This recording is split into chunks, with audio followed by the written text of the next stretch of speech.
অনেক দিন থেকে মাকে বলছিলাম একটু ঘুগনি বানিও, কিন্তু আমাদের প্রেশার কুকারটা নষ্ট হয়ে গেছে, তাই বানানোও হচ্ছিল না। তা আমি আবার অ্যামাজন থেকে একটা অর্ডার করলাম, সেটা আসলো। তাই মা কালকে রাতেই মটরটা ভিজিয়ে রেখেছিল।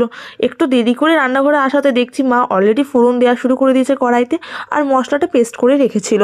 এখানে পেঁয়াজ, লঙ্কা, আদা, রসুন আর একটু গোলমরিচের গুঁড়ো মিশিয়ে নিয়েছে, তার সাথে নুন আর হলুদ আছে।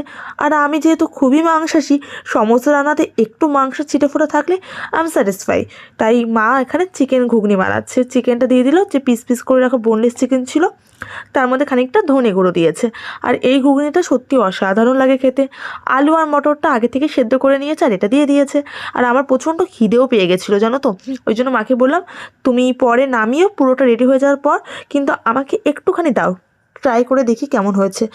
এই এখনই না দেখো, রেডি হওয়ার আগে খেয়ে অসাম লাগছিল।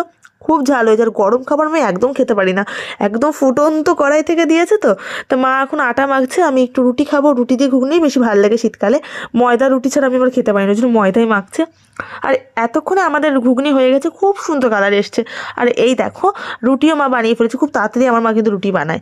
আমি নিচে রুটি আর ঘুগনি, আর আমার মায়ের ডিনারটা এত বেশি আমার চোখে লাগলো, তাই ভাবলাম যে একটু ক্যাপচার করে নিয়ে তোমাদের সাথে শেয়ার করো। মা রুটি, ভাত আর ঘুগনি নিয়েছে। মা কিন্তু এরকমই খায়, রুটি যদি খায় পাশে একটু ভাত নেয়। চলো আমিও খেতে খেতে তাহলে এই শর্টসটা এখানে শেষ করছি। ভিডিওটা ভালো লাগলে চ্যানেলটা সাবস্ক্রাইব করো, আর ইনস্টা থেকে দেখে ইনস্টাটা ফলো করো।